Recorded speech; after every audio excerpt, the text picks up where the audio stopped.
තුර දඹගස්සාරී ශ්‍රී සුමේදංකර මහානායක ස්වාමීන් වහන්සේ අපේ ලොකු ස්වාමීන් වහන්සේ ශිෂ්‍යෙක් විදිහට හදා වඩාගෙන ගුරුහරුකම් දීපු නිසා තමයි සීරුවිල ඒ අපේ ලොකු ස්වාමීන් වහන්සේ සීරුවාවිල පරම්පරාවට ඇතුල් වුණේ.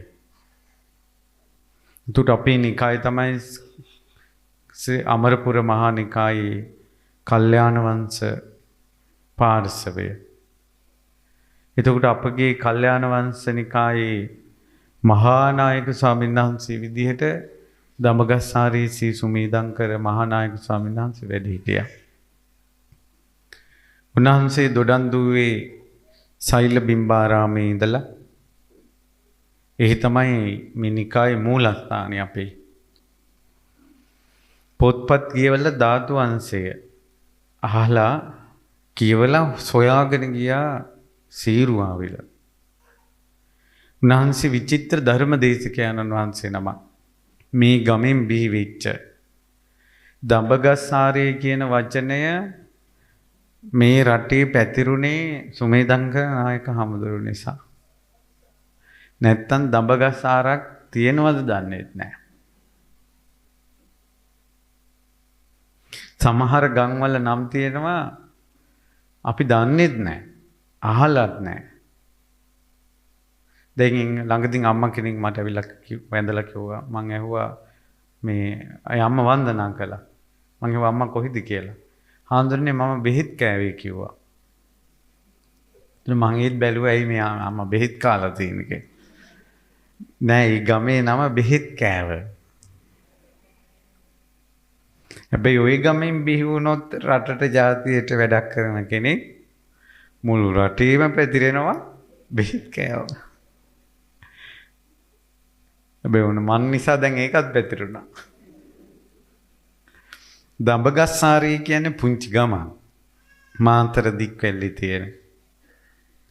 ඒ පුංචි ගම ලෝකෙම පැතිරුණේ දඹගස්සාරී සුමේදංකර නායක හාමුදුරු නිසා. මං හිතන්නේ මේ පරම්පරාවේ ඉන්නවද දන්නේ නැහැ. තාම ඉන්නවනේ.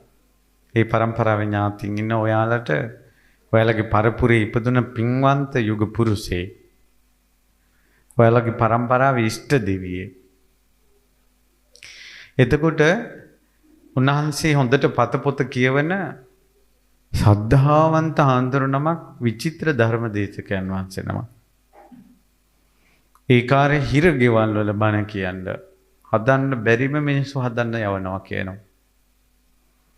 මෙහෙම ගිහිල්ලා තිරිකුණාමලේ පැත්තෙත් ධර්ම දේශනාවලට වැඩිය මෙහි මාතර ඉඳලා. එහෙම යන්නේනකොට නායක හාමුදුරන්ට එතකොට ඒ කාලේ පොඩි හාමුදුරු නම කවුරුද 20 ගානක තරුණ හාමුදුරු නම තමයි මිනිස්සු කියලා තියෙනවා මේ ත්‍රිකුණාමලෙන් ඈතට යනකොට මූත්තූරු පැත්තේ ඈත කැලේක පරණ ගරා වැටිච්ච චෛත්‍යයක් තියෙනවා. අලියැත්තු වඳින පොය දවසට රැස් විහිදෙන හේවිසි හඬ ඇහෙන අපූර්ව සෑයක්. හැබැයි පස් කන්දා. එතකොට ඒ වෙනකොට නායක හාමුදුරුවෝ වැඩිපුරම ආසාවෙන් කියව පොත තමයි ධාතු වංශය. ධාතු වංශය කියලා කියන්නේ තන්නේකර ලලාට ධාතුන් වහන්සේගේ වංශ කතාව. එතකොට මේ ලලාට ධාතුන් වහන්සේ වැඩ ඉන්නේ සීරුවාවිල කියලා පොතේ තියෙනවා. පරණ පොතක්. හැබැයි ඒ වෙනකොට මහා කැලයක් සීරුවාවිල. අද වගේ ගම්මානයක් නෙවෙයි. එතකොට අර විස්තරත් එක්ක නායක හාමුදුරන්ට හිතට ආවා ඉවෙන් වගේ මේද දන්නේ ලලාට ධාතු සෑය කියලා මේ මිනිස්සුන් එක්ක කතා වෙලා කීප දෙනෙක් එකතු කරගෙන යමු බලන්න කියලා තිරිකුණාමලේ ඉඳලා බෝට්ටු වලින් ගිහිල්ලා මෝතූර් පැත්තේ කලපුවක් තියෙනවා. තෝප්පුවර වල කලපුවක්. ඒ කලපුවේ ඉඳලා ආයෙත් ඇතුළට කැලේ ඇතුලෙන් යන්න ඕන. එහෙම කැලේ ඇතුළට ගිහිල්ලා අන්න අර මිනිස්සු කියපු මාර්ගයෙන් සෑය හොයාගත්ත පස් කන්දක්. ගල් කණු මතුවෙලා පස් කන්දක් වල් හැදිලා ඊළඟට මේ මළුවේ ලොකු කෝන් ගහක් තියෙනවා. අදටත් තියෙනවා. ඉතින් සෑය වන්දනා කරලා මහන්සියි දැන්. ඒ කෝන් ගහයට ටිකක් හාන්සි වුණා අර මළුවේම තියෙන. ඒ හාන්සි වෙලා ඉන්නකොට විඩාවට නිින්ද ගියා. ඒ නිින්ද යනකොට හීනෙන් දැකලා තියෙනවා කිරි සුදු පාටින් බබලන ලස්සන සෑයක්. ඔය දැන් සේරුවාවිල සෑය අර පස්කන්දෙන් ළඟ නිදා ගන්නකොට හීනෙන් පෙරුණා. බලන්න ඕවා තමයි සීන සැබෑ කරනවා කියන්නේ. එතකොට ඒ නායක හාමුදුර එදා එතනින් වැඳලා ආවේ වැඩම කළේ. එතුන් නායක හාමුදුර අපි දැන් නායක හාමුදුර කිව්වට අවුරුදු මට මතක හැටියට 26ක් වගේ. ඒකට අවුරුදු 26ක 25ක තරුණ හාමුදුරුවෝ මම මේ සෑය හදනවමයි කියලා මේ මාතර පැත්තේ පොඩි හාමුදුරුවෝ තිරිකුණාමලේ පැත්තේ කැලයක් ඇතුලේ තියෙන චෛත්‍යයක් හදන්න ඕන කියලා හිතන එකම ප්‍රාතිහාර්යයක් නෙවෙයිද? හිතන එකම ප්‍රාතිහාර්යයක් නේ. මොකද ඔය මේ මමත් ඔය වයසේ සේරුවිල ළඟට ගිහිල්ලා හිතලා තියෙනවා කැලයක් මැද මෙහෙම සෑයක් තිබ්බනම් මට හදන්න හිතෙයිද? ඒ කාලේ දැන් වගේ ප්‍රවාහන පහසුකම් නැහැ. දැන් වගේ පාරවල් හදලා නැහැ. තන්නේ කර කැලයක් සුද්දන්ගේ ආණ්ඩුව සිංහල ආණ්ඩුවක් නෙවෙයි. මොකවත් කරන්න බෑ. ඒකේ හිතනම් පුදුම හිතක්. අනිතක ගමේ කෙනෙක් නෙවෙයි. තිරිකුණාමලේ කොහෙද මාතර කොහෙද? ඊට පස්සේ අන්න ඒ වගේ මිනිස්සුන්ට නම් කියන්න පුළුවන් අපි දකුණේ මිනිස්සු කියලා. ඒ වගේ වැඩ කරපු අයට දකුණේ මිනිස්සු. දැන් ඉන්න දකුණේ මිනිස්සු කියලා කිව්වට මේ කෙල්ලන්ට උයන්නවත් බෑනේ. ගේ අතු ගා ගන්නෙත් නැහැ. හැබැයි වලියකට යන්න ඕන බලන්න අපි දකුණේ කියලා. ඉලන්දාරිත් එහෙමයි. ඇත්තටම දකුණට ඔය ගැම් ආවේ ඔය වගේ යුග පුරුෂයෝ නිසා. අනිත් අයට හිතෙන්නේ නැති දේවල් හිතනවා. ඊට පස්සේ කොහොමද මෙතෙන්ට යන්නේ? පාරක් නැහැ, කැලයක් මැද. චෛත්‍යයක් කොහමද හදන්නේ? ගඩොල් කොහෙන්ද? සිමෙන්ති කොහෙන්ද? පටන් ගන්නෙ කොතනින්ද? ඊව මුකුත් නැතු. ඒකට නම් හේතුව තමයි පතාගෙන ආපු දේවල්. ඔකට කියන්නේ පතාගෙන ආපු දේවල්. ඊට පස්සේ රජයට ලියලා ලියුම් දහස් ගාණක් ලියලා. එතකොට පුරාවිද්‍යාවෙන් අවසර දීලා තියෙන්නේ මම දන්න විදිහට චෛත්‍යයට ඕන දෙයක් කරගෙන ඉනම් කරන්න වටේ පිටේට මොකුත් නැතුව කියලා. ඒ නිසා තමයි මේ සේරුවිල සෑයට හොඳට හුණු පිරියම් කරලා ප්‍රතිසංස්කරණය කරලා බය නැතුව ගන්න පුළුවන් සම්පූර්ණ අවසරේ නායක හඳුරන්න පවරලා තියෙනවා. ඒතර රජයෙන් ඒක පවරන්න හේතු වුණා සේරුවිල තිරිකුණාමලේ හිටියා ලියන මහත්තයෙක් අප්පුහාමි කියලා. එතුමා රජයේ ප්‍රධාන ලියන්නේ. එතුමත් එක්ක හිත වෙලා එතුමා හරහා තමයි ලියුම් යොමු කරලා සේරුවිලට අවසර ගත්තේ.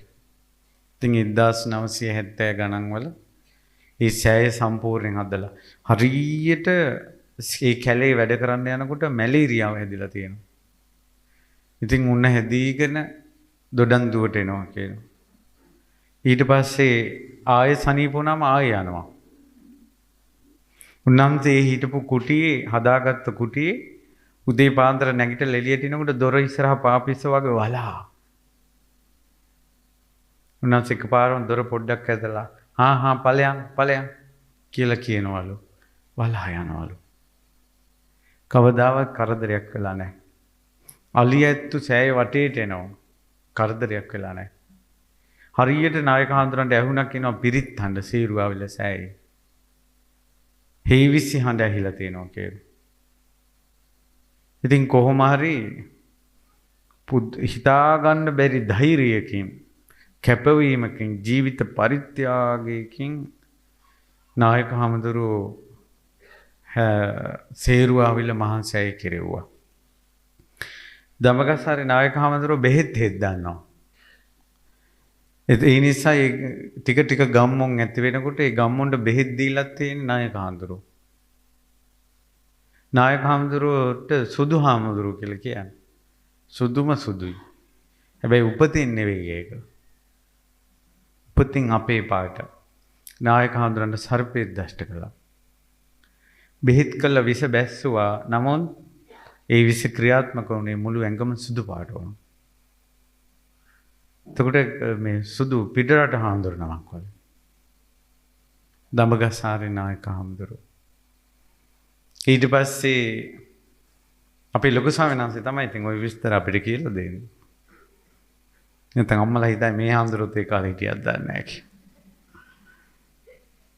අපේ ලොකු ස්වාමීන් වහන්සේ ඒවා කියලා දීලා ඒවා අපේ හිතේ පිහිටිය නිසා අද මේ දඹගස්සාරේ මේ බණ ධර්ම දේශනාවට එන තැනට කෙලෙහි ගුණයන් ලොකු ස්වාමීන් වහන්සේ ඒවා අපිට කියලා දුන්නේ ඒ ගුරුවරයාගේ ගුණ ඉස්මතු වෙන විදිහට. ඔයාලා ළමයිට අතීතය කියලා දෙන්නේ කොහොමද කියලා ඔයාලා බලන්න. පුතේ යන්න එපා උන්ගේ ගෙවල් වලට. උන් ඒ කාලේ අපිට මෙහෙම කළා. අපිට මෙහෙම කළා. අපිට මෙහෙම බෑන්නා. අපිට මෙහෙමයි සැලකුවේ කියලා අතීතේ දරුවන්ට කියලා දෙනවා වෛරය හිතේ රෝපණය වෙන විදිහට. හොඳ නෑ. ඒකට කියන්නේ අසත්පුරුෂකම කියලා. මෙහෙම කිව්වට කමක් නෑ පුතේ. අපිට ඒ කාලේ හරි නරක කාලයක් තිබ්බ එක ගෙව්වා ඉතින්. ඒව ගෙවිලා ගියා. උඹලා හොඳට හිටපල්ලා කියලා. එහෙම කිව්වට කමක් නෑ. නරක කාලයක් ගෙවුණා කියලා. වෛරය රෝපණය කරන්න එපා පොඩි උන්ගේ හිත තුළ. අපේ ලොකු ස්වාමීන් වහන්සේ කවදාවත් තවක් කෙනෙක් ගැන අපේ හිතේ වෛරය හදලා නැහැ. දඹගස්සාරේ තමන්ගේ ගුරුවරයා ගැන ගෝලයන්ගෙනුත් පිදුම් ලබන විදිහට ගුරුවරු ගැන අපිට කියලා දුන්නේ. අපිට දවසක් කියනවා නායක හාමුදුරුවෝ කියනවලු නායක හාමුදුරන්ට හරියට තරහ අස්ථානේ තරහගත් අම්ම කෙනෙක් හිටියලු. පෙන්නන්න බැරිලු නායක හාමුදුරුවෝ. බැනලු යන්න. දවසක් නායක හාමුදුරුවෝ ගමනක් යනකොට දරමිටියක් අරන් යම්ම ඉස්සරහට එනවලු. නායක හාමුදුරුවෝ පොඩ්ඩක් අයින් වෙලා අම්මා කිව්වලු. මූණ බලාගෙන අම්මා කියලා. අම්මා තමයි කියන ගස්සගෙන ගියලු. එදා ඉඳලා හොඳ තරහ නැල්ලු. මේ මෛත්‍රිය. ඒකෙන් මේ තරහ නැති වුණා කිව්වා. අම්මා කියලා ආදරෙන් කතා කළා. තරහකාරයව හදාගෙන නැහැ. දවසක් මෙහි මාතර ඉඳලා සෑය හදාදා ඉදින් එහි යනකොට කොහින්ද යන හාමුදුරුවනමක් ඇවිල්ලා නැවතේලා. එහේ. නායක හාමුදුරුවෝ ගේට්ටුවෙම පන්නගෙන තමසේ යනවා කියලා. මේක මගේ තැන කියලා. නායක හාමුදුරුවෝ ඒත් තරහ යරන්නේ. අර මුදලිතුමා තමයි ඇවිල්ලා කීප දෙනෙක් ඇවිල්ලා උස්සලා අනිත් හාමුදුරුවෝ උස්සලා එළිය තියලා මේ හාමුදුරුවෝ ඇතුලෙන් තියලා තියෙන්නේ. පස්සේ බලමුද අර උන්නාන්සේට පිස්සුලු. පිස්සන් කොටුවෙන් පැනපු කෙනෙක් සිවුර දාගෙන ඇවිල්ලා කැලේ ගිහිල්ලා අර කුටිය මගේ කියලා අල්ලගෙන. ඒ වගේ හරි කරදර වලට මුහුණ දීලා තියෙනවා. සීරුවිල මහා සෑය. උන්වහන්සේගේ පොතක තියෙනවා. එදා ලියතුන්ගෙන් ගැවසිලා එරමිනියා වලින් වැහිලා සීරුවිල සෑය පස් කන්දක් වෙලා තිබ්බ. බව දුටු මේ ඇස් වලින් 1980 ගණන් වල 70 ගණන් වල හුණු පිරියම් කරලා කිරිසුදු පාටින් බබලන කොත් පළඳපු සෑය දකින්නකොට දිනු 1000ක් දෙනා සෑය වට කරගෙන සාදුකාර දෙනකොට මට විදුලියක් ශරීරයට වැදෙනවා වගේ ප්‍රීතියක් ඇති වෙනවා කියලා. කරන්ට් එකක් වදිනවා වගේ කියලා කියන්නේ. මේ ප්‍රීතිය ඇඟේ නහරවලට පවා යනවා කියන. හරිනේ ඉතින්. අයි හිටිය අලි කුටි වලසු. දැන් මිනිස්සු. ඇහුනේ අලිකොටි වලස්සුන්ගේ සද්දය. දැන් ඇහෙන්නේ සාදු හඬ. ඒ නිසා දඹගස්සාරේ නායක හාමුදුරුවෝ නිවනට පත්වන ප්‍රධානම පින්බලය වෙන්නේ ලලාට ධාතුන් වහන්සේට කරපු ඒ උපහාර. අපි දොඩන්දුව සයල බිම්බාරාමේ අවසානයේ අපේ නිකායේ මහානායක හාමුදුරුව බවට පත් වුණා. ගෝල පිරිස ඇති කළා. සේරුවිල සරණකිත්ති නායක හාමුදුරන්ගේ ඉඳලා අපේ ලොකු ස්වාමීන් වහන්සේ දක්වා ගෝල පිරිස ඇති කළා. ලොකු ස්වාමීන් වහන්සේ දැන් ලෝකෙටම ශාසනික පිහිට සලසලා දෙන මේ යුගයේ පහළ වෙච්ච අති උතුම් කල්යාණ මිත්‍රයන් වහන්සේ බවට පත් වුණා. අපේ ලොකු ස්වාමීන් වහන්සේ වගේ උතුම් ශ්‍රමණයන් වහන්සේ නමකට පැවිදි උපසම්පදාව දීලා රැක බලාගෙන තමන්ගේ ආරාමේ තමන්ගේ ගෝලෙක් විදියට තියාගෙන ඒ පැවිදි ජීවිතයට කරපු අනුග්‍රහයම මදිද උන්වහන්සේට ලලාට ධාතු සෑය හදපු මහා පිනට අමතරව නිවන් දකින්න මහා කුසලයක් විදිහට නේද? ඉතින් ඒ પરම්පරාවෙන්නේ අද. එතකොට මමත් ලොකු ස්වාමීන් වහන්සේගේ ගෝලේ අපේ પરම්පරාව. ඒ නිසා අපි මුත්තණුවන්ගේ ගම විදිහට අපි සලකන්නේ දඹගස්සාර. ඉතින් ඒ වාගේ බලන්න මිනිස්සෙක් හොඳ වැඩක් කළොත් දැන් නායක හාමුදුරුවෝ අපවත් වෙලා අවුරුදු කීයද 80 ගණන් වල. දැන් අවුරුදු 40. අදටත් ಗುಣ සිහි කරනවා. සමහර මිනිස්සු කරන වැඩවලට අනිත් මිනිස්සු කියනවා උන් මැරුණාට පස්සේ සෝනටත් හින ගහයි කියන කරන වැඩවලට. එහෙම ජීවත් වෙන්න එපා. හොඳට ජීවත් වෙන්න. තව දවස් 2-3කින් වෙසක් පුන් පෝය උදා වෙනවා. හොඳට අදිෂ්ඨානයක් ඇති කරගන්න. නරක පුරුදු දුරු කරන්න. හොඳ පුරුදු ඇති කරගන්න. අපි කරන දේ අපේ පිටිපස්ස එනවා. ගොඩාක් මිනිස්සු හිත සතුටු කරගන්නවා. මම කටින පින්කමක් කළා තියෙනවා. මම සෑයක් හැදුවා, මම බෝධියක් හැදුවා. මම සාංගික දාන දුන්නා. මම ධර්මශාලාව හැදුවා කියලා එක එක තමන් කරපු පින්කම් වලින් දැන් හරි කියලා දැන් හරි කියන තැනකටපත් වෙනවා. අපේ ජීවිතේ නොසිතිය යුතු දෙයක්ම තමයි දැන් හරි කියන එක. බුදුරජාණන් වහන්සේ වදාලා පින්වත් මහණෙනි දේවදත්ත ඔච්චර පිරිහෙන්න බලපාපු කාරණා තුනක් තියෙනවා. එකක් තමයි පාප මිත්‍ර ආශ්‍රය. පාප මිත්‍ර ආශ්‍රය. දෙවෙනි එක තමයි ලාභ සත්කාර වලට යටවීම. තුන්වෙනි එක තමයි තවත් දේවල් කරන්න තියෙද්දි එතනින් මෙහා ලැබුණ දේවල් වලින් දැන් හරි කියලා හිතපු එක. සම්බුදු හිසට ගලක් පෙරලන තැනට දේවදත්තපත් උනේ. දේවදත්ත මුලින් බණ භාවනා කළා. ඇතිවිච්ච සමාධිය 이르දිය දැන් හරි ඔක්කොම හරි කියලා හිතපු එක. දැන් අම්මලගේ තියෙනවනේ මේ කටිනේ කළාට පස්සේ ඔක්කොම හරි දැම්මයි. අම්මෝ මේ පාර දානෙ දෙන්න තියෙනවා. ඔන්න ඔය දාන ටික දීලා පස්සේ මම මැරුණක් කමන්නේ. ඒ කියන්නේ ඔක්කොම හරි. මම මේ දවස්වල මේ පින්කමක් කරගෙන යනවා අම්මෝ එතකල් ජීවිතේ තිබ්බොත් ඇති ඊට පස්සේ හරි. ඕක අපිට බැලූ බැලමට හොඳයි වගේ පේන්න පුළුවන්. නමුත් වැහෙන පැත්තක් තියෙනවා. එහෙම හරි කියලා හිතපුවම තව එක පැත්තක් වැහෙනවා. මොකද්ද වැහෙන්නේ? මම එකට උදාහරණ කතාවක් දෙනවා. ඒ උදාහරණ කතාව තමයි ළඟදීන් තාත්තා කෙනෙක් මාව මුණ ගැහෙන්න ආවා.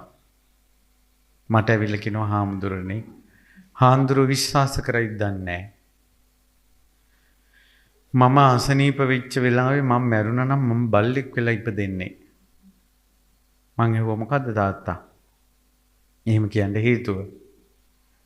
හාමුදුරනේ මේක අද ජීවිච්ච එකක් නෙවෙයි 2014. මට heart attack හැදුණා. පපුව හිර වෙලා ඉද්දින් ගෙදර මිනිස්සු වෑන් එකක් ගෙනල්ලා මාව වෑන් එකට දැම්මා. ඒ දාලා ඉස්පිරිතාල ගෙනියන්න යනකොට අර වෑන් එකට දාන ඩිංගිත්තට ගෙදර බලු පැටිය කළුවා. එහිට යනවා මෙහිට යනවා ලෙඩාගේ කකුල ලෙව කනවා බුරනවා අර වෑන් එක පැත්තට බුරනවා අර ලෙඩා ගෙනියනවා කියලා. මට කියනවා හාමුදුරනේ ඒක ඊතලයක් ඇන්නා වගේ අර වේදනාව ආස්යෙන් අර බල්ලා ලෙන්ගත්තුව හිටපු එක හිතට ගියා කියෝ. ඉතින් ඉස්පිරිතාලට ගිහිල්ලා බෙහෙත් දීලා අවසානයේ දැඩි සැකකාරයට දැම්මා කිව්වා. ලෙඩාට අමාරුයි. අමුතු වේදනාවකින් ඇඟෙන් මාව ගැලවිලා ගියා. ගිහිල්ලා මාව මගේ හිත මෙහෙම උඩට ඇදීගෙන ගියා. ඉස්පිරිතාලේ ඇඳේ දාලා ඉන්න මගේ මිනිහ මට පේනවා කිව්වද? එහෙම ටික හිත උඩට ගිහිල්ලා මට ඈත පේනවා රුවන්වැලි මහසෑය. ජයසිරි මහ බෝධීන් වහන්සේ පේනවා. මං ඒව දිහා බැලුවා. බලාගෙන ඉඳින් ගම්මානයක් පෙනුණා. මං ඒක දිහා බලාගෙන හිටියා. පොල්ලතු වහපු ගෙදරක් වගේ එකක් දැක්කා. ඒ ගෙදර ළඟ අපේ කළුවා හිටියා. අඩේ අපේ කළුවා කියලා දුවගෙන ගිහලා වීගෙන් ඇදිගෙන ගිහිල්ලා මං මේ බල්ලව බදාගත්තා. එතකොට චෛත්‍ය පෙනෙද්දී බෝධිය පෙනෙද්දී ගම්මාන පෙනෙද්දී මෙයා ඇදීගෙන ගිහිල්ලා වැළඳගත්තේ මොකද්ද? බල්ලව. එතකොටම පිරිත් හඬක් ඇහුණා. ලෙඩාට අමාරුයි කියලා ගමේ හාමුදුරුවෝ අර ලෙඩාගේ ඔළුවට අත තියාගෙන පිරිච්චියනවා. ඩංගාල සියාව. හාමුදුරනේ මම මැරුණා නම් බල්ලෙක්මයි වෙන්නේ කිව්වා. විවෘත මිනිස්සු. මෙහා පොයි දවසට සිල් ඇරන් ගමේ මිනිස්සුන්ට කිව්වලු ඒ බණ. මිනිස්සු පිළිගන්නේ නැල්ලු. අනේ නේ කා හිටපන්. උඹ සතෙක්ව මරණ එකේද උඹ? ඒ තාත්තා කිව්වා මට සත්‍ය ක්‍රියා කරන්න පුළුවන් කිව්වා මං ජීවිතේටම සතෙක් මරලා නැහැ කිව්වා. හොඳට දැන් අවුරුදු 70 ගාන. අවුරුදු 70 ගානටම සතෙක් මරලා නැහැ කිව්වා. ගමෙන් කතා හදාගෙන නැහැ. ඉතින් මිනිස්සු පිළිගන්නේ නැහැ කිව්වා මට වෙච්ච දේ. මං ගෝ අප්පච්චි මං පිළිගන්නවා.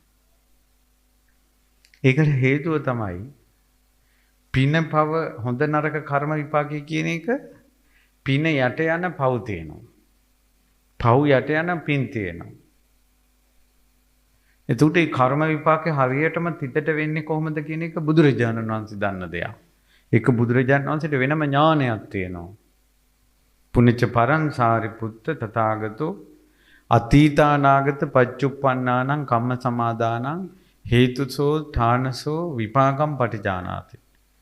අතීත අනාගත වර්තමාන කර්ම විපාක කොහොමද විපාක දෙන්නේ? ඒකට හේතුව මොකද්ද? විපාක දෙන තැන කොතනද? වෙලාව මොකද්ද? කොයි විදියටද ඔක්කොම දන්නේ බුදුරජාණන් වහන්සේ. ඒකම දසබල ඥානයක්. ඒ වුණාට අපච්චි උපතක් සිද්ධ වෙන සදාතනික න්‍යායක් තියෙනවා. ඒක තථා අවිතතා අනඤ්‍යතා. ඒක ස්ථිරයි. වෙනස් ස්වභාවයකට පත් වෙන්නේ. ඒක තමයි සත්‍ය. ඊළඟට ඉපදෙන විදිහ ධර්මතාවයක් තියෙනවා. ඒක දැන් ඔයාලටත් ඇතිනේ මේ ප්‍රශ්නයක්. මේ මිනිස්සයා හොඳ කෙනෙක්. නරක වැඩ කළා නැති කෙනෙක්. ඇයි මේ මිනිස්සයා බල්ලෙක් වෙන්නේ? එතකොට තථා අවිතතා අනඤ්‍යතා සිද්ධ වෙන වෙනස් ස්වභාවයකට නොවන ස්ථිරසාර ධර්මතාවයක් තියෙනවා. ඒ තමයි දුක හටගන්න හේතුව පටිච්ච සමුප්පාදය.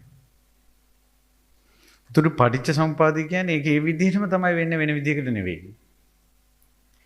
පටිච්ච සමුප්පාදය තියෙනවා උපාදාන පච්චය භවෝ භව පච්චය ජාති ජාති පච්චය ජරා මරණ ශෝක පරිදේව දුක්ඛ දෝමනස් උපායාස සම්භවಂತಿ.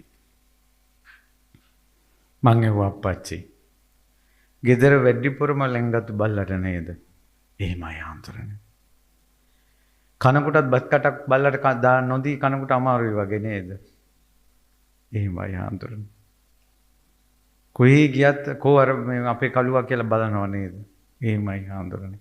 ඔන්න ඕකට කියන්නේ උපාදාන බැඳුනා. ග්‍රහණය වුණා. එතකොට අර බල්ලට උපාදානෙ වැඩි. ඕක අර ලෙඩ වෙලා වාහනේට මෙයා ගෙනියනකොට බල්ලා පැන්න නිසාම වෙච්ච එකක් නෙවෙයි. ඒක නිමිත්තක් විතරයි. ඒක එක්තරා අවස්ථාවක්. නමුත් වැඩිපුරම හිත බැඳිලා තිබ්බේ සුරතලාට. ඒ උපාදානයේ මුල් කරගෙන කර්ම සකස් වෙනවා. උපාදාන පත්‍ය භවෝ භව පත්‍ය ජාති. ඒ භවයේ මුල් කරගෙන ඉපදෙනවා. මං කිව්වා ඔයාට දෛවයේ විසින් ඔයාව පරීක්ෂාවටපත් කළා මේ විශ්වයෙන්. ඔයාට සෑයකුත් පෙන්නවා. බෝධියකුත් පෙන්නවා. ගමකුත් පෙන්නවා. බල්ලෙකුත් පෙන්නවා. ඔයා ඇදිලා ගියේ බල්ලා ළඟට. දැන් ඔයාලා අහන්න මම ඔක කතාව අහලා මගේ හිතෙත් යම් කම්පනයක් ආවා. මමත් එදා ඉඳලා හිතෙන් විමසනවා මම සෑයක් ළඟට විශේෂයෙන් තරුණ දූල පුතාලා ගමු. මෙතන නම් තරුණ ළමයි පේන්නවත් නැද්ද මාන්දා? අපි කියමු තරුණ දුවෙක් පුතෙක් රුවන්වැලි සෑය වඳින්න යනවා. කිරිසුදු පාටින් බබලන සෑයක් තියෙනවා. ඒ සෑයට මල් ටිකක් අරගෙන යනකොට ගොඩ වෙනකොටම ලස්සන ගෑනු ළමෙක් පේනවා. කඩවසම් පිරිමි ළමෙක් පේනවා. එතකොට ඔයාගේ හිත සෑයයි ඒ ලස්සන රූපය කියන එකෙන් වෙඩ්ඩිපුරම සක්වලම් කරන්නේ කොතනද? මං අපේ අම්මට කිව්වා අපි ඔන්න මං කව රුවන්වැලි සෑය. මම මළුවේ ඉන්නවා. අම්මා සෑය වඳින්න එනවා. එතකොට මං කිව්වා අම්මා කෙලින්ම සෑය වඳින්න නැතුව මගේ පැත්තට ආවොත් අම්මා ෆේල්. අම්මා ෆේල්. අම්මා සෑය වැඳලා මං ගාවට ආවොත් අම්මා පාස්. මං අඟුලිමාල මහන්සෑය දාතු වඳින්න ආවට පස්සේ කතාව කියලා දුන්නා. තාත්තලාත් හිටියා. එයාලට මං කිව්වා අපේ පැත්තේ ගොවිතැන්නේ. ඔයාටත් යම් දවසක මැරුණොත් සෑයක් පේන්නේ. උදාහරණයක් මං කිව්වේ අර සිද්ධියෙන්. හැමෝටම වෙනවා කියලා එකක් නැහැ. මං අහුවා ඔයාලට සෑය පේනොත් අපේ ගමේ මිනිස්සුන්ගෙන් මං අහනවා ඔයාලට සෑයකුත් පේනොත් මැරෙන වෙලාවේ බෝධියත් පේනවා. ගමකුත් පේනවා. එළවලු කොටුවකුත් පේනවා. හොඳ බෝතලෙකුත් පේනවා. මොකද්ද තෝරගන්නේ? තමන්ම හිතෙන් කතා කරලා බලන්න. පොඩි ළමයි ඉන්නවා, තරුණ ළමයි ඉන්නවා. හිතට සෑයක් පේනවා. බෝධියක් පේනවා.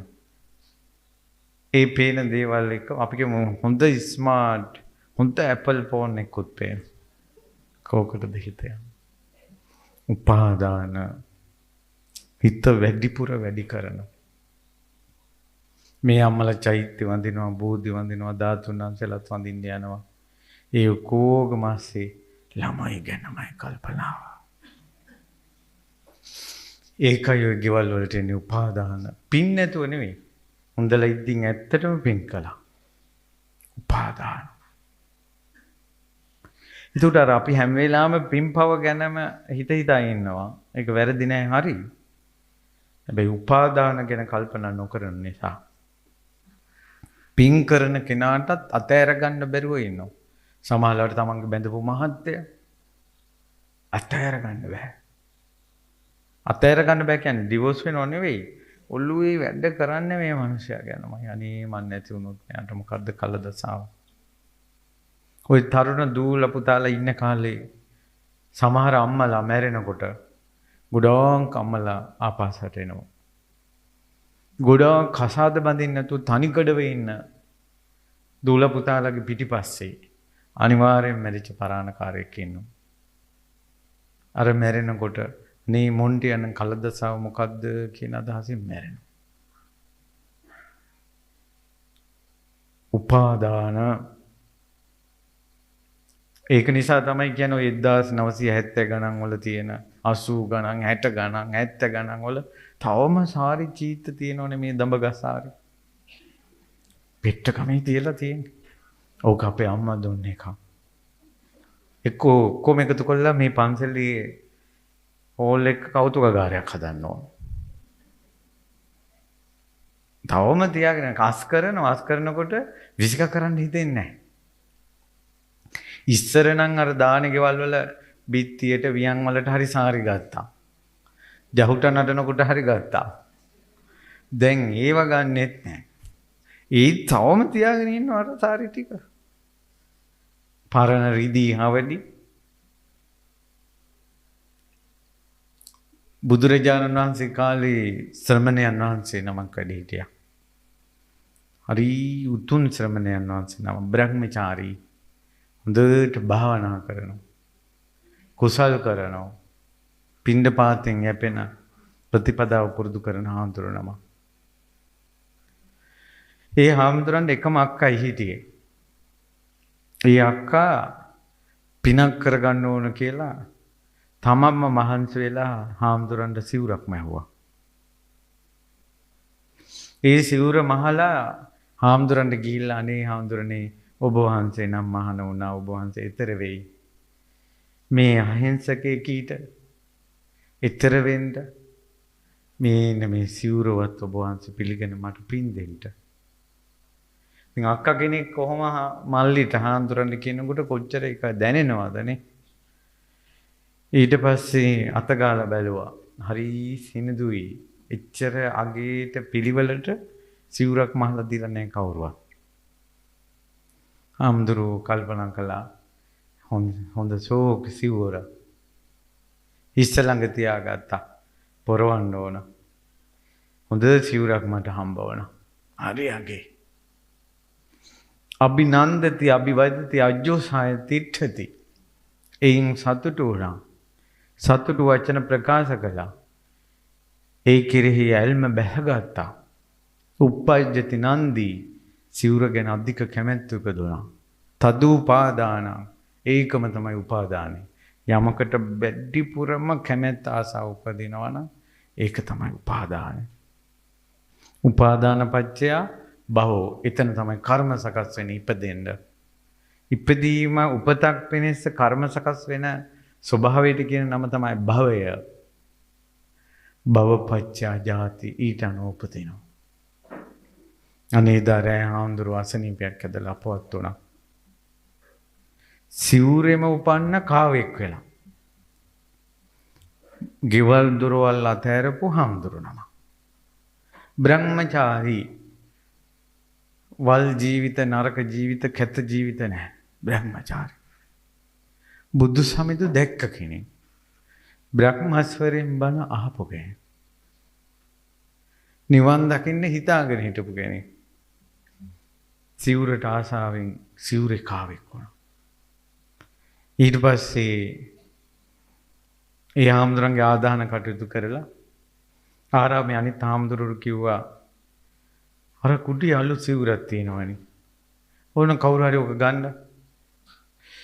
අර කාවා සිවුරේ එහෙට යනවා මෙහෙට යනවා මාසන්තක සිවුර කියලා. ඊට පස්සේ බුදුරජාණන් වහන්සේට දිව්‍ය ශ්‍රවණයෙන් අර කාවා කියා ඇවිදින එක ඒකගේ භාෂාවෙන් ඇහුණා මේ බුදුරජාණන් වහන්සේ ගන්ධ කුටියට. බුදුරජාණන් වහන්සේ භික්ෂුන් වහන්සේ නමකට වදාලා භික්ෂුව අර අපවත් වන භික්ෂුවගේ කුටියේ තියෙන සිවුර ඔහොම තිබිච්චාවි. ඒක කවුරුත් පරිහරණය කරන්න එපා. දින 7ක්. 7 වෙනි දවසේ කාව මැරුණා. තුසිතේ බදුණා. තුසිතේ. එතකොට චාතු මනුස්ස ලෝකේ චාතු මහරජිකේ යාමය මේ තාවතින්සේ චාතු මහරජිකේ තාවතින්සේ යාමේ තුසිතේ. එච්චර උඩකට යන්න හිටපු භික්ෂුව පහළට වැටිලා කාවේ කොනේ සිවුරට තිබ්බ බැඳීම උපාදාන. සිවුරක් කියන්නේ නරක දෙයක්ද? ඒවත් එක බලනකොට පින්වතුනේ ඔයාලට මින් කරාඹු ජෝඩුවට වලල්ලට, හවඩියට, පරණ පුටුවට, මේසෙට, මහ ගෙදරට, අම්මා හදපු ගහ. ඕක අපේ අම්මා හදපු ගහක් ඕක. ඕක අපේ අප්පච්චිලා හදපු ගස්. මේ ඇත්තටම hina වෙන කාරණා නෙවෙයි. හැම කෙනාටම ඔය අවුල තියෙනවා. හැම කෙනාටම අවුල තියෙනවා. පුළුවන් නම් දහං ඖෂධ අරන් ඔය ලෙඩ සනීප කරගන්න. ධම්මෝසදං සමන්නත්ති ඒතම් පිවත භික්ඛවෝ. ඔය උපාදාන රෝගයට ධර්මයේ තමයි ඖෂධය. ඔය පරණ බඩු මුට්ටු තියාගෙන ඉන්න එකම තියාගෙන ඉන්න එකක් නෙවෙයි. ඔයාට තියෙන ආසාවම ඔයාව ප්‍රේතෙක් කරાવી. ඕකේ සතෙක් කරાવી. උපාදාන අතාරින්නේ. සමහර මිනිස්සුන්ට ගිරේ ඇති. ඒ ගිරේ හැම වෙලාවෙම මතේ. ඔක නැතුව ඉන්න බෑ. දැන් ඉන්න ළමා ලපටින්ගේ උපත් කොහොම හැදෙයිද දන්නේ නැහැ. මේ ෆෝන් එකට තියෙන ආසාවත් එක්ක. මුන්ට කණ්ඩ නැතුව ඉන්න පුළුවන්. රැය එළි වෙනකල් නිදා ගන්න නැතුව ඉන්න පුළුවන්. මේ යකඩ කැල්ල නැතුව ඉන්න බෑ. කොයි විදිහට උපාදාන වේද දන්නේ. ඉදිරි ලෝකේ ඉපදෙන මිනිස්සු නම් ලේසියෙන් උඩකට නම් යන්නේ නැහැ. උඩට නම් යන්නේ පහළටම තමයි. පිම්පව් කතාවක් නෙමෙයි මෙතන මම කතා කරන්නේ. උපාදාන පත්‍ය අභව භව පත්‍ය ජාති. මෙහෙම හිතන්නකෝ. පෙර ධනවත් වෙලා හිටපු කෙනෙක් පසුව සොරෙක් බවට පත් වෙලා මට මතක හැටියට මම මේ කියන්නේ. ඔහු රජුට අහුවෙලා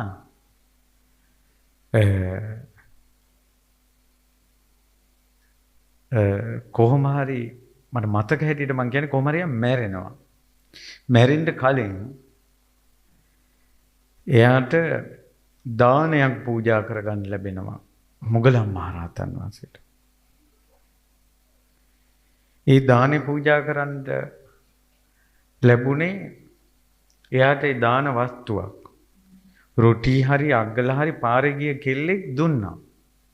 අර මනුස්සයාට මේකවත් මේ කාපන් කියලා. කන්න දුන්න එකයි පූජා කළේ.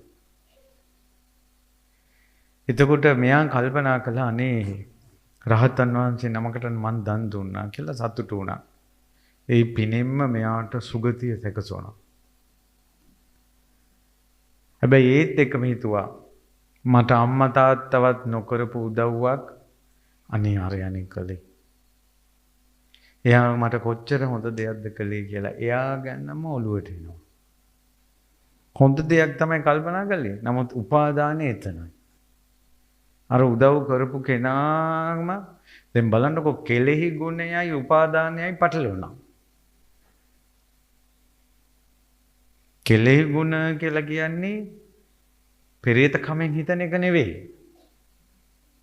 තමන්ගෙන් ද්‍රෝහිකමක් වෙන්න දෙන්නේ නැතුව ඉන්න ඕන. කෘතඥතාවය කියන්නේ ඒක. උපකාරයක් ඉල්ලගෙන ආවුවාට පස්සේ උපකාරයක් සලසන්න ඕන. කෙලෙහි ගුණ ප්‍රකට වෙන්නේ එහෙම. ඔහුට ද්‍රෝහි නොකිරීම. උදව්වක් කරපු කෙනෙකුට ද්‍රෝහි වෙන්නේ නැතුව ඉන්න ඕන. ඔහු අසරණ වෙනකොට පිහිටක් වෙන්න ඕන. ඕක තමයි කෙලෙහි ගුණ කියන්නේ. ඊට පස්සේ මොකද උනේ? මෙයා මැරිලා ගිහිල්ලා රහතුන්ට පුදපු ධනෙන් දේවාත්මයක් වුණා. හැබැයි දෙවියා වෙලා ඉපදුනීම අර කෙල්ලගේ ගේ ඉස්සර අපිට ගහක රුක් දෙවියෙක්. දිව්‍ය විමානවල දිව්‍යාංගනාවෝ මොහුගේ විමානේ නැහැ. අර කෙල්ල විතරමයි පේන්නේ. රහතන් වහන්සේ නමකට දානෙ බෙදලා කෙල්ලෙක් ගැන හිත හිතා ඉඳලා ඔහොම වුණා නම් අද මේ කොල්ලෝ සිරිපාද යනවා. වැඳලා එන ගමන් ඔය කෙල්ලොත් එක පළහිලව්. එතකොට අර අපේ හිතේ වැඩිපුරම වැඩ කරන දේ බලන්න. පින්කම් ඕන තරම් කරනවා අපේ අතින්. උපාදානයේ තියෙන වෙන පැත්තකට. ඒකිනේ ගොඩාක් පරණ පන්සල් පාළු වෙලා තියෙන්නේ. ඒ පන්සලේ පින්කම් කරපු දායකයෝ නිසාමයි පරණ පන්සල් පාළු වෙලා තියෙන්නේ. ඇයි ඒ? පව් නෙවෙයි. ඒ දායකයෝ මං හදපු බෝධි ප්‍රාකාරේ මම හදපු චෛත්‍ය මං හදපු පොල් පැලේ කියලා ඒකටම උපාදාන වෙනවා. මට මතකයි මං කොහේ හරි බෝධි ප්‍රාකාරයක් විවෘත කරන්න ගියා. ඒ බෝධි ප්‍රාකාරයේ පරණ දායක මහත්තයා ඒකට අත තියන්නවත් දීලා නැහැ. උණු පිරියම් කළා නැහැ. මං කිව්වා ඊළඳාරියෙකුට කිව්වා අද ලොකු පින්කමක් නිසා මේකේ හුණු ටිකක් හරි ගාන්න තිබ්බනේ කියලා. අනේ ඒක හදපු 100 කැමති නැහැ කිව්වා අපි ඒවට කරනවට උන්දේම කරන්න ඕනලු. මං හදපු දෙයට තොපි අත තියන්න එපා කිව්වලු 100. ආයි කතා දෙක නැහැ ඕකෙම උපදිනවා. ඒ ඇයිට කියන්නේ පින් කරපු අය උතනම උපදින ආත්මයට කියනවා බහිරවාත්මය කියලා. බහිරවාත්ම හැදෙන්නේ පින් කරපු අතාරින්න නැති දායකයන්ගේ බහිරවාත්ම. ඒ හදපු ඒ පින්කම කරපු තැනම උපදිනවා කියනවා. විහාරයක් නම් විහාරය ඇතුළෙමයි පොළොවේ විමානේ පහළ වෙන්නේ. චෛත්‍යයක් නම් එතනමයි. බෝධිය නම් එතනමයි. අරකමයි ඔළුවේ. උපාදාන. ඉස්සර දින රහතන් වහන්සේ නමගේ කතාවක්. එක පවුලේ අම්මයි තාත්තයි පුතාලා දෙන්නයි දුවයි. හේන් ගොවිතැන් කරගෙන ඉන්නේ. ඉතින් අම්මා හේනට කෑම අරන් යනවා. උයනවා පියනවා ගේ අතු ගන්නවා. ගෙන් එළියට යෑමක් නැහැ. කුස්සියෙමයි. අතුපතු ගන්නවා වලං හදනවා පැදුරු ආන හදනවා. පරණ ගියක් ගැන හිතන්නකෝ. මහා මිනිසයා ඉඩ මෙමය හේනෙමයි. කනවා උදේම හේනට යනවා හේනෙම වැඩ. දවල්ට අරුන් දැන් මොනවා හරි ටිකක් ගිහින් දෙනවා. හැන්දෑවට එනවා ඇඟපත හොද ගන්නවා. කාලා බුදිය ගන්නවා ආයේ චක්කරයක්. gedara හේන gedara හේන. වෙන දේවල් ඔළුවට එන්නේ නැහැ. චෛත්‍යයක් දැකලා නැහැ, බෝධියක් දැකලා නැහැ, බුදු කෙනෙක් දැකලා නැහැ, රහතුන් දැකලා නැහැ. ඒව ගැන දන්නේ නැහැ. අර වැඩේ විතරමයි. කොල්ල දඩේමට පුරුදු වුණා. ඌ දඩයන් කරනවා. කෙල්ල මොකද කරන්නේ? කෙල්ල ස්ටයිල්. උදේටත් නානවා, හැන්දෑවටත් නානවා, මෝනත් හොදනවා. ඒකි නාගත්තු ගමන්මයි. ඩිංගක් දුවිල්ලක් ගෑවෙනවට කැමති නැහැ. ඊට පස්සේ ඉපදුනා මේ පොඩි එක්කෙනා පොඩි එයා සාමාන්‍ය විදිහට හිටියා. හැබැයි එයා දැක්කා දවසක් ඒ ගම හරහා යන රහතන් වහන්සේ නම. ඒ ගම හරහා යන රහතන් වහන්සේ දැකලා චීවරයට කැමති වුණා. අඬලා දොඩලා අර ස්වාමීන් වහන්සේත් එක්ක යන්න ඕන කියලා ගියා. පැවිදි වුණා. පැවිදි වෙලා බුද්ධ ශාසනයේ ගුණධර්ම පුරුදු කරලා අරහත්ත්වයටපත් වුණා. වසංගතයක් ආවේ කොරෝනාවේ. ඒ වගේ ලොකු වසංගතයක් ඇවිල්ලා ගමේ මිනිස්සු ගොඩාක් මැරුණා. අර ගෙදරින්ම දඩේමී යන කොල්ල හැර අනිත් ඔක්කොම මැරුණා. මැරිලා ටික කාලයයි. අර කුසියේම වලම් පීලා තියෙන වලම් තියලා තියෙන. එතනම ගැරන්ඩියෙක් වෙලා ඉපදුන අම්මා. බලන්න හිත බැඳිච්ච තැන. අර ලිඳේ ගෙම්බියක් වෙලා ඉපදුන දුව. බලන්න හිත බැඳිච්ච තැන. තාත්තා හේනෙම ඌරෙක් වෙලා ඉපදුනා. බලන්න හිත බැඳිච්ච තැන. ඊට පස්සේ මොකද වුනේ? අර ඊලන්දාරියා දවසක් දඩේමේ ගියා. එදා අර ගේ පැත්තට පැන පැන එන මේ ගෙම්බව දැකලා ගැරන්ඩියා ගිල්ලා. බලන්න දැන් උපාදාන නිසා උපත සකසවනා. ගැරන්ඩියාගේ ආත්ම භාවයේ ස්වභාවය තමයි ගෙම්බෙක් ගිලිනවා කියන එක. ඒක තමයි ජීවිතේ කෑම. නමුත් දුව තමයි කලින් ජීවිතේ. එතකොට අපි දකිනවා මේ හූනෝ මැස්සෝ අල්ලනවා දකිනවා. සමහරට කලින් ජීවිතේ එකම පවුලේ අය ඔය. ඉපදිච්ච තැන. දැන් මැනික කියාගෙන ඔය හිටියට. ඔයා යම් දවසක සර්පෙක් වුණොත් අනිත් එක්කෙනා ගෙම්බෙක් වුණොත් කිල්ලිනවම තමයි. ආය කතා දෙකක් නැහැ. මේක භයානක දෙයක් මේ උපාදාන. අර ගෙම්බ ගොදුර ගිහිල්ලා අමාරුවෙන් යනවා දැන්. යනකොට අර හේනේ ඉඳලා පූරා ගැරන්ඩියා වැල්ලුවා. කලින් ජීවිතේ නෝනයි මහත්තයා. ඒ ගොදුර ගිරලා හේනේ යනකොට හේන පාලු කරන ඌරා ගැන කුරුමානම් අල්ලල්ලා හිටිය අර පුතා විද්දා. ඌරා වහුණා කරේ තියාගෙන ගෙදෙට්ට එනවා. එදා රහතන් වහන්සේ නිවසට වැඩියා. නිවසට එනකොට ඌරෙක් කරේ තියාගෙන එනවා. රහතන් වහන්සේ මොහොතින්ම දුටුවා හැම කෙනාම. කිව්වා මුළු පවුලම එක පිට කිව්වා. ඉතින් ඌරා බිම දාලා ඇයි හාමුදුරනේ කිව්වා. නැත්නම් ඔයාලා පවුලේ ඔක්කොම එක තැනනේ. අනේ එක තැන ඉතින් ඉන්න විදියක් නැහැනේ. අම්මා මැරුණා, තාත්තා මැරුණා, නංගි මැරුණා. මැරුණ බව හැබෑව කිව්වා. ඔය ඉන්නේ ඌරෙක් වෙලා තාත්තා. පිළිගත්තේ නැහැ. පපුව මේ බඩ පල්ලා බලන්නකෝ ගැරන්ඩියක් ඇති. බඩ පැලුවා ගැරන්ඩියේ. ඔය ඉන්නේ අම්මා කිව්වා.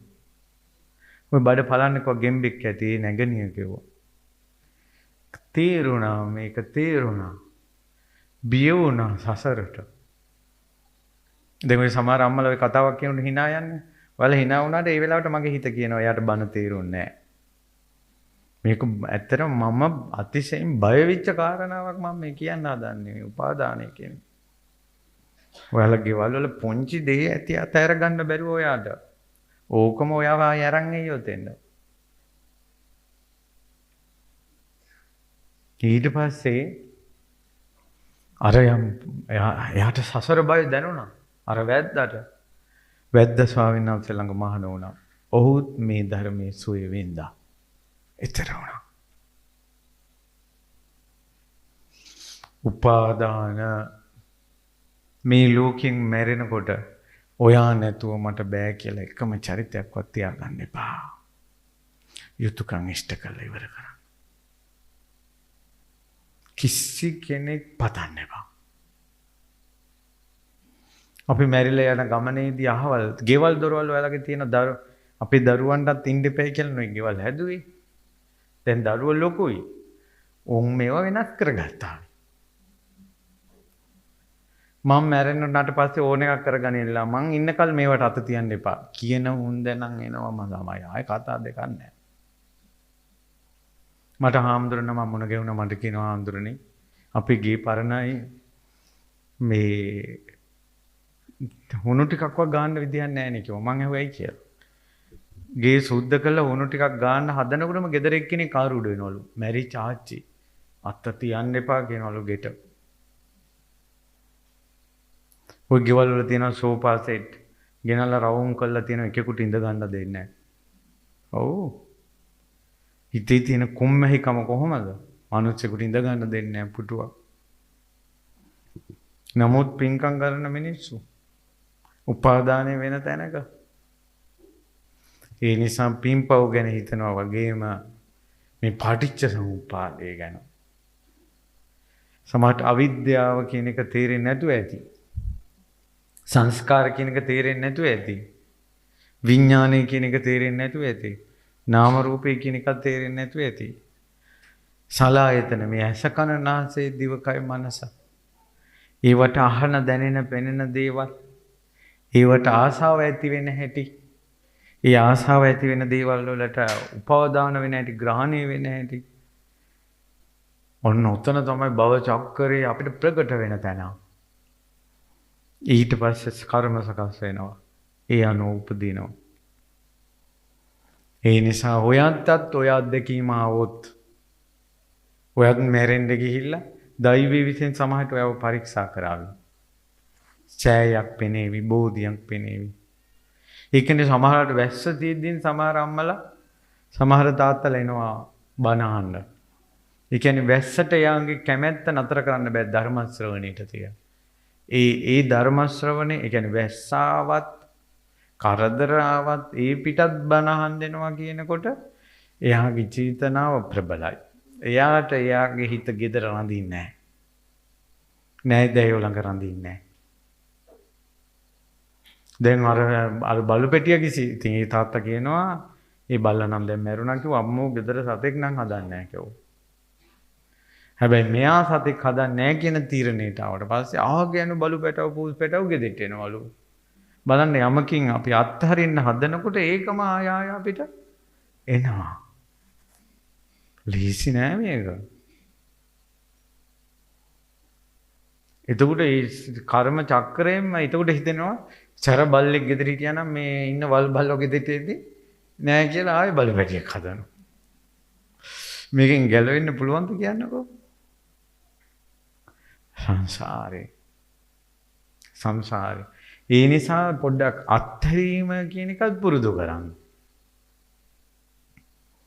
අත්හැරීම කියන එක පුරුදු කරන්න. දැන් ඔය ඔකත් එක තමයි අපිට සාධාරණ හේතු වෙනවා. සමහර ඉඩ කඩන් සම්පූර්ණයෙන්ම ලියන්න බෑ. අපිටම විශ්වාස නැහැ මුන් ඊළඟට මොකක් කරයිද කියලා. ඒතර කොහෙන් හරි අපි කොක්කකුත් ඔකට ගහ ගන්නවා. කරන්න දෙයක්වත් නැහැ. සමහරට අපි හිත හදාගත්තත් කවුරු හරි කියනවා ඔහොම වුණාට අවුලක් නෑ මේක මෙහෙම කරන්න කියලා. ආයෙත් කොහෙන් හරි කොක්කක් ගන්නවා. ඉතින් ඒ නිසා පින්වතුනි අපි හැම වෙලාවෙම කොහෙට හරි ගැට ගැහිලා ඉන්නේ. පින්වතුනි ඔයාලට තේරෙනවා නම් මේ අපේ පෘථුවියේ ලොකු බව.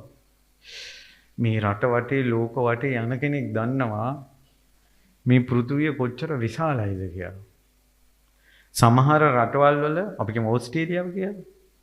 මේ රටේ මේ පැත්තේ ඉඳලා මේ පැත්තට ෆ්ලයිට් එක යන්න පැය 3-3.5ක් යනවා. එච්චරේ රටවල් විශාලයි. මේ පැත්තට උදේ මේ ඉර උදා වෙනකොට මේ පැත්තට රෑ එකම රටේ එච්චර විශාලයි රටවල්. ලෝකෙ කොච්චර විශාලයිද? එච්චර විශාල පෘථුවියක් තියෙද්දි මැරෙන එකයි ගෙදරම මුල්ලේ උපදිනවනේ ඉතින්. උපාදානෙ. අත්තරින්නෙම නැහැ. අත්තරින්නෙම නැහැ. ඉතින් මේ තියෙන සෑය අපි කියමු මේ දඹගස්සාරේ නායක හාමුදුරන් වහන්සේ ගම අත්හැරියා. ඊට පස්සේ ඉගෙන කියා ගත්තා. ඒවත් අත්හැරියා. බුදුරජාණන් වහන්සේට උපස්ථාන කළා. බොහෝ පින් රැස් කරගත්තා. ඒ වගේ තමන්ගේ ජීවිතය යම් මට්ටමකට ගෙනිච්චා. ඒ නිසා අද කාලේ මිනිස්සු පින කියන එක විතරක්ම හිතුවොත් ඔය හිත බැඳෙන තැන් වලින් හිත ගැට ගැහෙන තැන් වලින් මුදවා ගන්න උත්සාහ කළේ නැත්නම් එයාට දෙව්ලොව උපදින්න පින තියෙද්දිමොත් ඉහළකට යන්න පින තියෙද්දිනොත් බාල තැන් වල උපදිනවා. දිරියට නම් ලේසි නෑ. සුරතල් සතුන්ට තියෙන අධික සෙනෙහස ඉස්සරට වැඩිය දැන් වැඩි. සුරතල් හතාසිය පාවන්න. මාළු ටැංකි සුරතල් බලු පැටව, සුරතල් පූස් පැටව, සුරතල් ගිරව් යංච අභිනන්දති යමක් වැඩිපුර කතා සතුටු වෙනවා නම් යමකින් අභිවදති සතුටෙන් ඒක ගැනමයි කතා කරන්නේ. අජ්ජෝසයි තිට්ඨති එයාගේ හිතේ ඒක බැසගෙන තියෙනවා. උපජ්ජති නන්දි ඒකෙන්මයි කැමැත්ත උපදින්නේ. ඒක තමයි එයාගේ තෘෂ්ණාව කියන්නේ. තදු උපාදාන. ඒකමයි උපාදාන. යමකට වැඩිපුර කැමැතිද ඒකමයි උපාදාන. උපාදාන පච්ච භවෝ. එයින් කර්ම සකස් වෙනවා. භව පච්ච ජාති. ඒ අනුව ඉපදෙනවා. ඉපදුන තැන කර්ම ඒක විඳින්න වෙනවා. හරකෙක් වෙලා ඉපදුනොත් අතින් කනවා කියලා එකක් නැහැ. දතින් උලා කණ්ඩායි තියෙන්නේ. බත් කනවා කියලා එකක් නැහැ. වල් පිදුරුමයි කන්න තියෙන්නේ. වැස්සට තෙමෙන්න ඕන, අවුවට මෙව වෙන්න ඕන, ගොම ගොඩේ ලගින්න ඕන. ඒ ඉපදුනාට පස්සේ එතන තියෙන ජරා මරණ වලට මූල දෙන්න ඕන. අඳුරෙම ඉපදිලා අඳුරෙම ජීවත් වෙලා අඳුරෙම මැරෙනවා. මහ පොළොව ආසේ පණුව මේ පොළොව ආසේ ඉර එළිය හඳ එළිය දැකලා නැහැ. පස් කන්නේ. ටොයිලට් වලවල් වල ඔයාලා ස්ලැබ් එකක් දාලා වැහුවට ওই ටොයිලට් වලේ කොච්චර පණුව ඉන්නවද? ওই පණුවෝ යම් දවසක මිනිස්සු වෙලා හිටපු අය. අසූචි ගොඩේ ඉපදිලා අසූචි ගොඩේ ජීවත් වෙලා අසූචි ගොඩේ මැරෙනවා. එළවලු වගා බින් වල පණුවෝ හැදෙනවා. මේ මල් වල පණුවෝ හැදෙනවා. ගස් වල පණුවෝ හැදෙනවා. කොළ කන දලඹුවෝ හැදෙනවා. ඔය ඔක්කොම කලින් ජීවිතවල මිනිස්සු වෙලා හිටපු අය. ඊළඟට මෙරුව මතු වෙනවා. ගොයම් මැල්සෝ එනවා. මදුරුවෝ ඉන්නවා.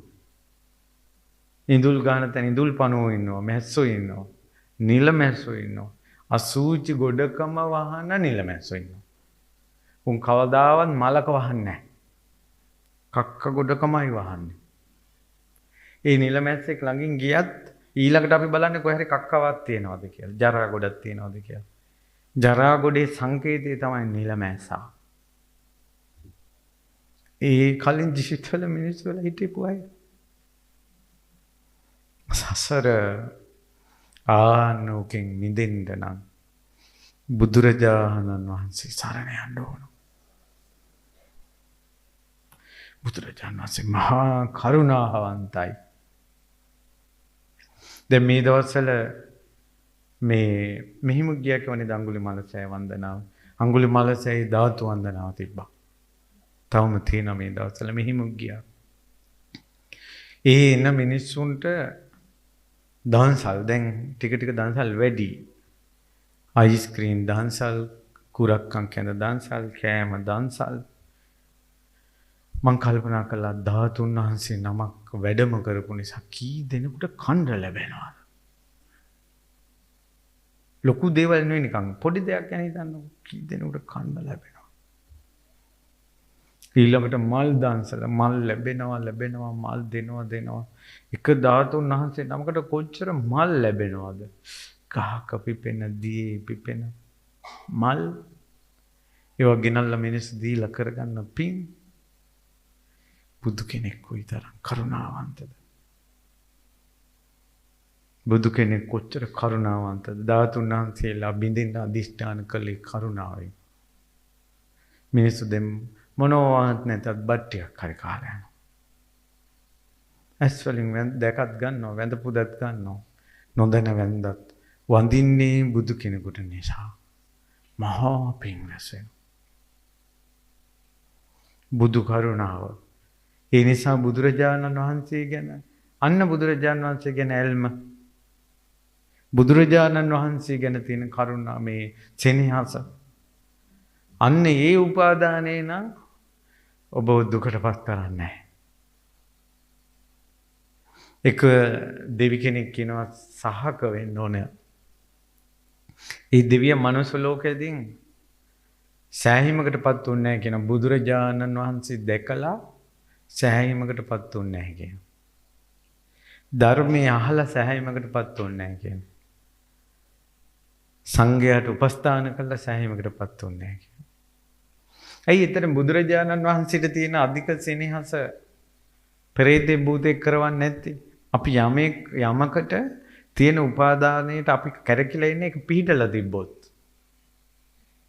බුදුරජාණන් වහන්සේ පිහිටි කෙනෙක් නෙවෙයි, නිදහස් වුණ කෙනෙක්. ඒ නිසා අපි කොච්චර හිතෙන් ගැට ගැහෙන්න හැදුවත් බුදුරජාණන් වහන්සේ ගැට ගැහෙන්නේ නෑ. එතන ගැට ගැහෙන්න දෙයක් නෑ. ඒක රහතන් වහන්සේ නම දේශනා කරනවා. මට නිවන් දකින්න පින හැදුනේ බුදුරජාණන් වහන්සේ ආයු සංස්කාරය අත්හැරියා කියලා අහන්න ලැබුණා කියනවා මෙයාට. බුදුරජාණන් වහන්සේ පිරිනිවන් පාන්න ළඟයි කියලා කෙනෙක් කිව්වලු. කියනකොටම අහෝ අපේ බුදුරජාණන් වහන්සේ අපිට නැතිව යනවා කියලා ශෝකයටපත් වෙලා හදවත හිර වුණා කියනවා. එහෙම්ම මැරුණා කියනවා. දෙවියෙක් වෙලා ඉපදුණා කියනවා. සෙනෙහස තිබ්බේ බුදු කෙනෙක් ගැන. බුදු කෙනෙක් ගැන.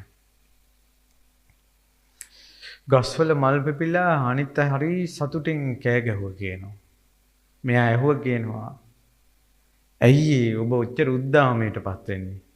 බුදු කෙනෙක් පහළ වුණා කියනවා. බුද්ධ මංගල්‍ය ගැන අහලා සතුටු වුණා කියනවා. ඒ පිනේ මරණින් මත්තේ දෙවි කෙනෙක් වුණා කියනවා. අපේ බුද්ධ ශාසනය අරහත්ත්වයටපත් වුණා. බුදුවරුන්ට තියෙන ලිංගතුකම. බණහන්න තියෙන ලිංගතුකම. සංඝයා කියන අදහසින් පුජ්‍යලයක් වශයෙන් නෙවෙයි. සංඝයා කියලා ගරුතර මහා සංඝරත්නයේ තියෙන ලිංගතුකම. ඔබ ඊතර කරනවා. ඒ නිසා මේ භයානක සසරින් ඊතර වෙන්න මේ පොඩි පොඩි දේවල් අතහැර ගන්න බැරුව ඒ මත්තේම දවසේ අඬ දුක් ගැනවිලි කිය ඔබ ඕකෙම උපතී. ඒ නිසා පින්වතුනි බුදුරජාණන් වහන්සේ අපිව මේකෙන් ඈතර කරන්නයි තුනුරුවන් සරණ දුන්නේ. පිහිට බුදු සරණ, දන් සරණ, සංඝ සරණ. හික්මීමක් වදාලා පස්පව් නොකිරීම, සත්තු නොමැරීම, සොරකම් නොකිරීම, වැරදි කාමසේවනය නොකිරීම, බොරු නොකීම, සුරාව නොගැනීම. බලන්න ඕන වෙසක් පොයනවා. මේ වෙසක් පොය ඉඳලවත් බොන එක නතර කරන්න. අපච්චිලාට කියන්නේ ඇත්ති ඔය බිව්වා. හැදෙන්න මේ වෙසක් එකේ ඉඳලවත්. මේ වෙසක් එකේ ඉඳලවත් අද ඉඳලා පස්පව් දස කුසල් නොකරන්න. අද ඉඳලා වෙනසක් ඇති කරගන්න. දරුවන්ට යුතුයකම් ඉෂ්ට කළ ඉවරුණාට පස්සේ ඒව ගැන ආයෙ හිතන්නේ නැතුව ඉන්න. උන්ගේ ජීවිතේ ගොඩනගා ගනිවි කියලා හිතන්න. දැන් ඔය මහ මිනිස්සුන් ඔයාලගේ මත් ඔයාලගේ අම්මලා තාත්තලා මැරුන්නේ නැහනේ. ඉතින් ඔයාලගේ දරුවෝ මත් ඔයාලා මැරෙන්නේ නැහැ. ඒ මිනිස්සු ඔයාලට යුතුයකම් වලින් ඉෂ්ට කළා. ඔයාලා ඔයාලගේ ජීවිතේ ගොඩනගා ගත්තා. ඒ වගේ ඔයාලගේ ළමයිට උගන්වලා කියලා යහමඟ පෙන්නලා ඉඩ කඩන් ටික බෙදලා ওই ටික කළාට පස්සේ ආයෙ උම්මත් මැරෙන්න ඕනේ නැහැ. ඒ ළමයි ජීවිතය හදාගනිවි. ඔයාලට තියෙන ප්‍රභූවරයෙක් වගේ වශයෙන් උපදෙස් දෙන එක. දැන් ආන්දර නමක් ඔයාලට බණ කියන්නේ දහම් උපදෙස් දෙන්නේ. ඒ වගේ ඔයාලා අත්දැකීම් තියෙන මිනිස්සු විදිහට උපදෙස් දෙන්න ඕන. උඹලා රණ්ඩු වෙන්න එපා. ගමේ මිනිස්සු හිනස් වන්න එපා. මේවා හැමදාම තියෙන ඒවා නෙවෙයි. අපිත් ඒ කාලේ ලොක්කෝ වගේ හිටියා. දැන් ඇවිද ගන්න බෑ. දත් වැටිලා, අම රැලි වැටිලා. උඹලටත් යම් දවසක් මෙහෙම එනවා. හොඳ දේවල් කරපල්ලා දරුවනේ. ඉවසපල්ලා දරුවනේ. ජීවිතේ හැටි ඔහොම තමයි. අපිත් කරදර ගොඩකට මුහුණ දුන්නා. ඕවා ඇති වෙනවා නැති වෙනවා. දරා ගනින්න දරුවනේ කියලා අර උපදේශ දෙන්න ඕන. එහෙම නැතුව පෙරේත කමෙන් ඉඳලා ඊට පස්සේ තමයි මරුණට පස්සේ. ආය ආවා කියලා ඇති සිතකුත් නැහැ. ඊට පස්සේ මේ මාතර හරියට කට්ටඬ ඉන්නවා. බෝතල් වලට අල්ලනවා, දුම්මල ගහනවා, නටවනවා. සමහර ප්‍රේතාත්ම ඇවිල්ලා බිරග ගහ නටවන්නේ. සමහරට ආවේශ වෙලා තියෙන අම්මා ආච්චි ජීවතුන් අතර හිටියනම් බිරග ගහ තමන් වැදූ මව් නටවනවද? ආච්චිව නටවනවද? මරුණට පස්සේ කරන්න වෙනවා යවන්න. ඔයත් ආවොත් ඔයාට ඒක කරනවා. ඔයාට කරදරේ ඉන්නේ ලෙඩ වෙන්නේ ඔයාගේම අම්මා ඇඟට ඇවිල්ලා නම් අනේ අපේ අම්මනේ කියලා ඔයා කරබාගෙන ඉන්නවද? ඒ වගේම තමයි ඔයාලගේ දරුවෝ. ඔය මත්තේ ඇවිල්ලා ඔයාලට ලොකු කරදරයකට මුහුණ දෙන්න වෙනවා. ඒ නිසා දවසට පැය භාගයක් හරි ධර්මය අහන්න. පින් කරන්න, හොඳ දේවල් කරන්න, පන්සිල් පද පහක් රැක ගන්න. හිතේ තියෙන බැඳීම් නැවත නැවත හිතට මතුවෙන දේවල් ඔයාලම විග්‍රහ කරගෙන හිතන්න මම මේව හිත හිටියොත් මැරුණාට පස්සේ කොහේ යයිද කියලා. එහෙම හිතලා දහමට ලං වෙන්න. එතකොට ඔයාලගේ ජීවිතේ වෙනසක් ඇති වෙයි. ඒ නිසා ඕක තමයි දෙන්න තියෙන උපදේශ. මේ ගමෙන් බිහි වුණ යුග පුරුෂේ තුන් ලෝවක් වඳින ලලාට ධාතු මහා සෑය කිරිසුදු පාටින් බබලන සෑයක් කළා. ඉතින් ඒ ආශිර්වාදයේ මුළු ගමන්ටම සිතක් ආශිර්වාදය. නායක හාමුදුරුත් නායක හාමුදුරන්ගේ උපාදාන අනුව උපාදාන පච්චා භව භව පච්චා ජාති. ඒ ගමන යන්න ඇති. ඔයාලත් ඔයාලගේ උපාදාන අනුව ගමන යනවා. කොහොම හරි මොකක් වුණත් කලේ මහ කුසලයක් නිසා කවදා හරි නායක හාමුදුරු සසරින් ඈතර වෙනවා. ඒ නිසා මුළු ගමම එකතු වෙලා අපේ විල්පිට සමිත හාමුදුරුවෝ මුල් වෙලා කරපු මේ මහා කුසල සම්පත්තිය අපගේ ලොකු ස්වාමීන් වහන්සේගේ ආචාර්ය වූ දඹගස්සාරේ ශ්‍රී සුමේදංකර මහා නායක ස්වාමීන් වහන්සේට අනුමෝදන් කරමි අනුමෝදන් වේවා අනුමෝදන් වේවා අනුමෝදන් වේවා. පරලොව සැපේට සාන්තියටපත් වේවා. සංසාර දුකින් අත් මිදේවා. ඒ වගේම පින් කැමති සියලු දෙවියෝ, බ්‍රහ්මයෝ, සදිව්‍ය ලෝකවාසී දෙවියෝ, සක්දිවිඳුන්, ඒ වගේම සතරවරන් දෙවියන්, ඒ වගේම විෂ්ණු කතරගම සමන් විභීෂණ දෙලිමුණ්ඩ අයනායක ගම්බාර පත්තිනි දෙවොල් දෙවියෝ, මංගල දෙවියෝ ආදී දෙවි දේවතාවෝ, මේ භූමිවලට අරක්ගත් දේවතාවෝ, බෝරජුන් සෑරජුන් රකින්න දේවතාවෝ, ගස්ගල් වන පර්වත ජල තටාක භූමියස්ත දේවතාවෝ, නාලෝ නාග පිරිස, ඒ වගේම විශේෂයෙන් සීරුවිල සුමන සමිද්දි නාරජතුමා ඇතුළු සියලුම නාග පිරිස, ඉන්ද මානවිකා නාග මාතාව ඇතුළු සියලුම නාග කන්‍යාවෝ ඇතුළු සියලු නාග දේවතාවුන්ට මේ පින් අනුමෝදන් වේවා අනුමෝදන් වේවා.